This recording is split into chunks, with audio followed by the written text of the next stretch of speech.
ನಿಮ್ಮ ಅಪ್ಪು ಕೈ ಕೊಟ್ಟದ್ದೆ, ಇನ್ಯಾರಿಗೂ ಕೊಟ್ಟಿರಲಿಲ್ಲ. ನೀನೇ ಅವನು ನನ್ನ ವಿಚಾರ ಕೇಳಕ್ಕೆ ನಿನಗೆ ಮಾನ ಮರ್ಯಾದೆ ಐತಾ? ಏಯ್, ನಿನಗೆ ಮಾನ ಮರ್ಯಾದೆ ಐತ? ನಿಂಗೆ ಮಾನ ಮರ್ಯಾದೆ ಇದ್ರೆ ನೀವು ಇವೆಲ್ಲ ಕೂಗಕ್ಕಲ್ಲ. ಏಯ್, ನಿನ್ ಯೋಗ್ಯತೆ ಬೆಂಕಿ ಹಾಕ. ನೀವೆಲ್ಲ ಪ್ರತಿಭಟನೆ ಮಾಡಕ್ ಬಂದಿದ್ದೀರ ಅಂತಿಲ್ಲಿ. ನಾಚಿಕೆ ಆಗ್ಬೇಕು ನಿಮ್ಗೆ. ನಿಮ್ ಯೋಗ್ಯತೆ ಬೆಂಕಿ ಹಾಕ. ನಿಮಗೆ ಮಾನ ಮರ್ಯಾದೆಲ್ಲ ಅಯೋಗ್ಯ. ಅವ್ರಿಗೆ ಧರಣಿ ಮಾಡೋದು ಹಿಂಗ? ಪ್ರಜಾಪ್ರಭುತ್ವದಲ್ಲಿ ಇದು ಗೊತ್ತಿದೆ, ಇವಕ್ಕೆ ಬೆಲೆ ಇದೆಯಾ? ನಾಚಿಕೆ ಇದೆಯಾ ಇವ್ರಿಗೆ? ಮಾನ ಮರ್ಯಾದೆ ಯಾರು ಇಂಥ ಧರಣಿ ಮಾಡ್ತಾರ? ಯಾವ ತಪ್ಪು ಮಾಡಿದಾನೆ ಅವನ ಮೇಲೆ ಮಾಡ್ಬೇಕು. ಏಯ್ ನೀನು ಕೇಳಿಲೆ, ನಿನ್ನ ಹೆಂಡತಿ ತಹಸೀಲ್ದಾರ್ ಬಿಟ್ಕೊಂಡು ಎಷ್ಟೆಷ್ಟು ದುಡ್ಡು ಹೊಡೆದಿದ್ದೀ ಗೊತ್ತಾ? ನಿನ್ನ ಹೆಂಡತಿ ತಹಸೀಲ್ದಾರ್ ಮಾಡ್ಕೊಂಡು ದುಡ್ಡು ಹೊಡೆದಿದ್ದೀಯ ನೀನು. ಅಲ್ಲಿ ನಿನ್ನ ಹೆಂಡತಿಯ ತಹಸೀಲ್ದಾರ್ ಬಿಟ್ಕೊಂಡು ದುಡ್ಡು ಹೊಡೆದಿದ್ದೀಯ ನೀನು ಅಯೋಗ್ಯ ನೀನು. ನಾನು ಇದರಿಂದ ವಿಚಲಿತನಾಗಲ್ಲ. ನಿನ್ನಂತ 100 ನಾಯಿಗಳು ಬಂದ್ರು ನಾನು ಎದುರಲ್ಲ. ನಾಯಿಗಳಿಗೆ ಕಡೆ ನೀವು. ಆ ನಾಯಿಗಳಿಗಾರ ಬುದ್ಧಿ ಇರುತ್ತೆ, ಅಷ್ಟು ಇಲ್ಲ ನಿಮಗೆ. ನೀವು ಹುಟ್ಟು ಅಯೋಗ್ಯರು. ಈ ಬಿಜೆಪಿ ಹಿಂಗೆ ಮಾಡಿ ತಾಳ ಹಾಕಿ ತಟ್ಟ ಹಾಕಿ ಈ ಅಧಿಕಾರಕ್ಕೆ ಬರಕ್ಕೆ ನಿಮ್ಮ ಜೀವನದಲ್ಲಿ ಸಾಧ್ಯ ಇಲ್ಲ.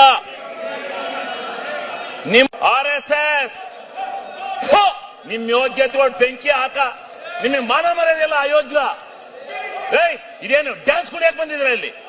ಏಯ್, ಅಸೆಂಬ್ಲಿ ಮಾಡ್ಕೊಂಡಿದ್ರ, ಡ್ಯಾನ್ಸ್ ಮಾಡ್ಕೊಂಡಿದ್ದೀರ ನೀವು? ನಿಮ್ಗೆ ಮಾನ ಮರ್ಯಾದೆ? ವಿರೋಧ ಪಕ್ಷದ ನಾಯಕರೇ, ಇದೇನು ಮಿಮಿಕ್ರಿ ಮಾಡಿಸ್ತಾ ಇದ್ದೀರೇನ್ರಿ? ಏಯ್, ವಿರೋಧ ಪಕ್ಷದ ನಾಯಕರೇ, ಇದೇನು ಮಿಮಿಕ್ರಿ ಮಾಡಿಸ್ತಾ ಇದ್ದೀರಾ? ಮಾನ ಮರ್ಯಾದಿಲ್ಲ. ಮರ್ಯಾದೆ ಮಾನ ಇದ್ದಾರೆ ಯಾರು ಈ ರೀತಿ ನಡ್ಕೊಳಕಲ್ಲ. ಇದೇನು ವಿರೋಧ ಪಕ್ಷನ ಇದು? ನಾವು ಧರಣಿ ಮಾಡಿದೀವಿ. ಇಂಥ ಎಲ್ಲ ಕೋತಿಗಳನ್ನೆಲ್ಲ ಬಿಟ್ಕೊಂಡು ಮಾಡಿಲ್ಲ. ಕೋತಿ ತಿಮ್ಗಳಿವು. RSS ಅಲ್ಲಿ ಹಿಂಗೆ ಕೂಗಿ RSS ಹಾಳು ಮಾಡಿದಿರಿ ನೀವು.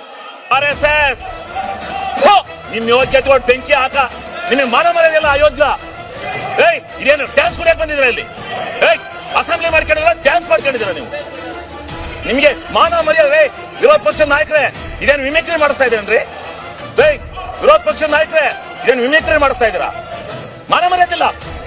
ಮರ್ಯಾದೆ ಮಾನ ಇದ್ದಾರೆ ಯಾರು ಈ ರೀತಿ ನಡ್ಕೊಳಕಲ್ಲ. ಇದೇನು ವಿರೋಧ ಪಕ್ಷನ ಇದು? ನಾವು ಧರಣಿ ಮಾಡಿದ್ವಿ. ಇಂಥ ಎಲ್ಲ ಕೋತಿಗಳನ್ನೆಲ್ಲ ನಿಮ್ಮ ಅಪ್ಪು ಕೈ ಕೊಟ್ಟಿದ್ದೆ, ನಿಮ್ಮ ಅಪ್ಪಗೆ ಹಾಕಿದ್ದೆ ಸೂರ್ಯ, ನಿಮ್ಮ ಅಜ್ಜನ್ ಮಾಡಿದ್ದೆ. ನಿಮ್ ಯೋಗ್ಯತೆ ಬೆಂಕಿ ಹಾಕ. ನೀನೇ ಅವನು ನನ್ನ ವಿಚಾರ ಕೇಳಕ್ಕೆ ನಿನಗೆ ಮಾನ ಮರ್ಯಾದೆ ಐತಾ? ನಿಮಗೆ ಮಾನ ಮರ್ಯಾದೆ ಎಲ್ಲ ಅಯೋಗ್ಯ. ಮಾನ ಮರ್ಯಾದಿಲ್ಲ. ವಿರೋಧ ಪಕ್ಷದ ನಾಯಕರೇ, ಇದೇನು ಮಿಮಿಕ್ರಿ ಮಾಡಿಸ್ತಾ ಇದ್ದೇನ್ರಿ? ಕೇಳಿಲೆ, ನಿನ್ನ ಹೆಂಡತಿ ತಹಸೀಲ್ದಾರ್ ಬಿಟ್ಕೊಂಡು ಎಷ್ಟೆಷ್ಟು ದುಡ್ಡು ಹೊಡೆದಿದ್ದೀ ಗೊತ್ತಾ ನೀನು? ಮಾನ ಮರ್ಯಾದೆ ಸಿಕ್ಕು ಸಿವಾಸು ಏನೂ ಇಲ್ಲ ಈ ಬಿಜೆಪಿ. ನಿನ್ನಂತ 100 ನಾಯಿಗಳು ಬಂದ್ರು ನಾನು ಎದುರಲ್ಲ. ನಾಯಿಗಳಿಗೆ ಕಡೆ ನೀವು. ಆ ನಾಯಿಗಳಿಗಾರ ಬುದ್ಧಿ ಇರುತ್ತೆ, ಅಷ್ಟು ಇಲ್ಲ ನಿಮಗೆ. ನೀವು ಹುಟ್ಟು ಅಯೋಗ್ಯರು. ಯಾರೋ 3 ಜನ, ಒಬ್ಬ RSS ಈ ಮಂಗಳೂರಿನನು, ಇವನು ನಾನು ಮಾತಾಡೋಕೆ ಎತ್ತರ ಇದಾಗ್ತಾನೆ. ಇವನೊಬ್ಬ ಈ ತಹಸೀಲ್ದಾರ್ ಚಿಂಚೋಳಿಲಿ ಅವನ ಹೆಂಡತಿ ಬಿಟ್ಕೊಂಡು ದುಡ್ಡು ಹೊಡ್ಕೊಂಡು ಇಲ್ಲಿ ಬರ್ತಾನೆ. ಇವನು ಭ್ರಷ್ಟದಲ್ಲಿ ಭ್ರಷ್ಟ. ಇವನು ಸಲಗಾರ್, ಇವನು ಭ್ರಷ್ಟ. ಇವನು ನೀನ್ ಯಾಕೆ ಹಂಗ ಒಳ್ಳೆ ಕೋಚ್ ಬಡ್ಕತ್ತೀಯ? ಸುಮ್ನಿರು. ಬಾಲ್ ಕೇಳು ಅರಸೀಕೆರೆಯಲ್ಲಿ. ಏಯ್, ಅರಸೀಕೆರೆಯಲ್ಲಿ ಬಾ ಕೇಳು. ಬಜೆಟ್ ಸೆಷನ್ ನೋಡಿ ಕೇಳಿ. ಈಗ ನೀವು ಅವಾಗಲೇ ಅದನ್ನ ನಿಲ್ಲಿಸಿ ಮಾತಾಡಿ ಬಿಡ್ಬೇಕಾಗಿತ್ತು. ಅವ್ರಂಗ್ ಪ್ರೊವೈಡ್ ಮಾಡ್ಲಿಕ್ಕೆ ನಿಮ್ಮ ಮೌನವೂ ಸಮ್ಮತಿ ಇದೆ ಅಂತ. ಇದೇ ಪ್ರಾಬ್ಲಮ್ ಆಗಿರೋದು. ನೀವು ಸರಿ ಸದನ ನಡೆಸಿದ್ರೆ ಅವ್ರು ಈ ಪ್ರಾಬ್ಲಮ್ ಮಾಡ್ತಿರ್ಲಿಲ್ಲ. ಅವ್ರು ಏನೇನು ಮಾತಾಡಿದ್ದಾರೆ ಅನ್ನುವಂಥದ್ದು ಗೊತ್ತಿದೆ. ಆ ಶಬ್ದಗಳನ್ನ ನೀವು ಮಾನ್ಯ ಮಾಡ್ತೀರಿ ಅಂತಾದ್ರೆ, ಪೂರ್ತಿ ಮುಗಿಸ್ತೀನಿ, ನೀವು ಮಾನ್ಯ ಮಾಡ್ತೀರಿ ಅಂತಾದ್ರೆ ನಾವು ಮುಂದಿನ ದಿನಗಳಲ್ಲಿ ಇದೇ ಶಬ್ದಗಳನ್ನು ಬಳಸಿದ್ರೆ ನಮಗೆ ಗೌರವ ಬರಲ್ಲ, ಅದು ಬೇರೆ ವಿಷಯ. ಆದ್ರೆ ನೀವು ಅವಾಗ ಏನ್ ಮಾಡ್ತೀರಿ ಅಂತ ಒಂದು. ಎರಡನೇದು, ಪ್ರೊವೋಕೇಟ್ ಆದಾಗ ಏನೇನು ಮಾತಾಡ್ತೀರಿ ಅಂತಂದ್ರೆ ನಾವು ಏನೇನೋ ಮಾಡ್ಬೇಕಾಗಿತ್ತು ನಿಮ್ ಬಗ್ಗೆ. ಈಗ ಹಂಗ ಅದಲ್ಲ, ನೀವು ಅವಾಗಲೇ ಅದನ್ನ ನಿಲ್ಲಿಸಿ ಮಾತಾಡಿ ಬಿಡ್ಬೇಕಾಗಿತ್ತು. ಅವ್ರಂಗ್ ಪ್ರೊವೋಕೇಟ್ ಮಾಡ್ಲಿಕ್ಕೆ ನಿಮ್ಮ ಮೌನವೂ ಸಮ್ಮತಿ ಇದೆ ಅಂತ. ಇದೇ ಪ್ರಾಬ್ಲಮ್ ಆಗಿರೋದು.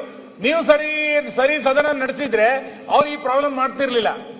ಅದಕ್ಕೆ ದಯಮಾಡಿ ಅದು ಏನ್ ತೆಗೆದಿದೆ ಅವನ್ನ ಕ್ಷಮೆ ಕೇಳಿ. ಅವರು ನೀವು ಆ ಸದನದ ಕಡತದಿಂದ ಎಲ್ಲದನ್ನು ತೆಗೆಸಿ ಎಲ್ಲದನ್ನು ಕ್ಷಮೆ ಕೇಳಬೇಕು. ಈಗ ವಿರೋಧ ಪಕ್ಷದ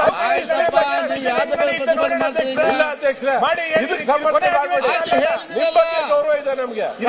ಕೊನೆ ಅಧಿವೇಶನ ಅಲ್ಲ ಅಲ್ವಾ? ತಾವು ಹೇಳಿದಿರ ಗೊತ್ತಾಗುತ್ತೆ. ನಿಮಗೆ ಬಹಳ ಖುಷಿ ಕೊಟ್ಟಿದೆ. ಬಜೆಟ್ ಸೆಷನ್ ಅನ್ನ ಹೆಂಗ ಆಯ್ತು ಇದನ್ನಲ್ಲಿ ನೋಡಿ ಬಂದದಲ್ಲ. ಆಯ್ತು, ಹೇಳಿದ್ರು ಕೇಳಿ ಈಗ.